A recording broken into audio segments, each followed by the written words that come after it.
Welcome to my little world Tamil. இன்னைக்கு chicken leg piece masala எப்படி செய்கிறதுன்னு செஞ்சு காமிக்கிறேன் வாங்க. சிக்கன் லெக் பீஸ் மசாலா செய்கிறது எப்படின்னு காமிக்கிறேன். தேவையான பொடியெல்லாம் காமிக்கிறேன்.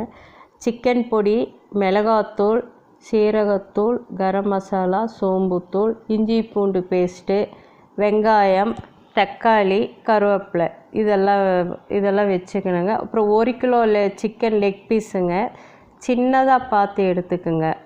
அதை 3 டைம் நல்லா கழுவி சுடு தண்ணியில் வச்சு கொஞ்சம் மஞ்சத்தூள் வச்சு அதை சூடு பண்ணி இறக்கிடுங்க. இறக்கணும் ஒரு 5 நிமிஷம் அதை அப்படியே விட்டுருங்க. இறக்கி வச்சுருங்க. அப்படியே ஒரு கனமான பாத்திரத்தில் எண்ணெய் கொஞ்சம் ஊற்றிக்குங்க. தேங்காய் எண்ணெய் கூட ஊற்றிக்கலாம். உங்களுக்கு எந்த எண்ணெய் வேணுமோ அந்த எண்ணெய் ஊற்றிக்கலாம். கடுகு போட்டுக்குங்க. கொஞ்சம் கடுகு நல்லா வெடிக்கட்டும்.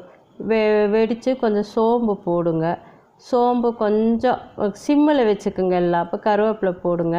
நம்ம எடுத்து வச்ச 1 கிலோ சிக்கனுக்கு ஒரு 5 பெரிய வெங்காயம் நல்லா நீட்டமாக கட் பண்ணிக்கோங்க.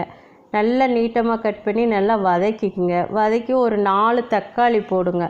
அந்த தக்காளி போடும்போது தான் நம்மளுக்கு நல்லா மசாலா கொடுக்கும். நம்ம 4-5 தக்காளியும் கூட போட்டுக்கலாம். அந்த தக்காளி போட்டு நீங்கள் வதக்கும்போது கொஞ்சம் அதில் உப்பும் போட்டுக்கோங்க. உப்பு போட்டுட்டு ஒரு 2 ஸ்பூன் இஞ்சி பூண்டு பேஸ்ட்டு போட்டுக்கோங்க. ரொம்ப போட்டுறாதீங்க. ஒரு 2 ஸ்பூன் போதும். அதையும் போட்டு நல்லா வதக்கிங்க. வேணுன்னா நீங்கள் கொஞ்சம் எண்ணெய் கூட ஊற்றிக்கலாம். உங்களுக்கு தேங்காய் எண்ணெய் டேஸ்ட்டுன்னா உங்களுக்கு தேங்காய் எண்ணெய் ஊற்றி. நான் கடலை எண்ணெயில் தான் பண்ணுவேன். எது பண்ணாலும் கடலை எண்ணெய் தான் பண்ணுவேன்.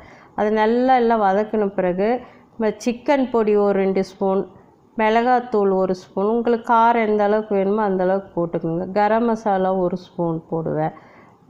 அதையும் போட்டு நல்லா வதக்கிங்க. அப்புறம் இந்த கழுவி வச்ச சிக்கன் எடுத்து அதில் போட்டு நம்ம மொல்லமாக கழுவணும். பார்த்திங்களா, சின்ன சின்ன லெக்கு இந்த மாதிரி எடுத்திங்கன்னா நல்லா உடையாமல். குக்கரில் வைக்கக்கூடாது. குக்கரில் வச்சோம்னா லெக்கெல்லாம் தனித்தனியாக பிரிஞ்சு வந்துடும். குக்கரில் வைக்கக்கூடாது. சிம்மிலேயே நம்ம இந்த ஃபேனில் வச்சு சிம்மிலேயே கலக்கிட்டுருக்கணும். மொல்லமாக கலக்கணும்.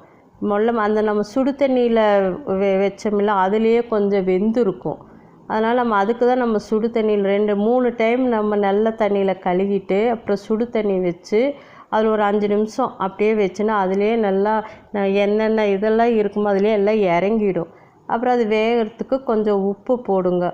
உப்பு போட்டு அதை அப்படியே கலக்கி விட்டுட்டே இருந்து நீங்கள் நம்ம மொல்லமாக தான் கலக்கணும். ரொம்ப இதாக கலக்கினீங்கன்னா அதெல்லாம் பிரிஞ்சிடும். மொல்லமாக கலக்கிட்டே இருங்க. கலக்கிட்டு ஒரு மூடி வச்சு மூடி வச்சுருங்க. ஒரு மூடி எடுத்து மூடி வச்சுருங்க. அப்புறம் திறந்து பாருங்கள். சிம்மில் தான் நம்ம எந்த அளவுக்கு சிம்மில் வைக்கணுமோ அப்போ தான் நமக்கு லெக்கு ஃபுல்லாக கிடைக்கும். இல்லாட்டி ஃபுல்லாக பிரிஞ்சிடும். மொல்லமாக அப்படியே நீங்கள் கலக்கிட்டே இருங்க. எந்த அளவுக்கு நம்ம மொல்லமாக கலக்கிறோமோ அந்தளவுக்கு லெக்கு ஃபுல்லாக கிடைக்கும். அப்புறம் சோம்புத்தூள் போடுங்க 1 ஸ்பூன். பார்த்திங்களா, கலர் மாறுது பாருங்கள். பிளாக் கலராக வந்துடும். நல்லா டேஸ்டியாக இருக்கும்.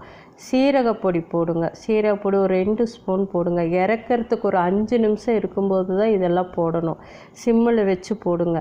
போட்டு மொல்லமாக அதே கலக்கிட்டே இருங்க.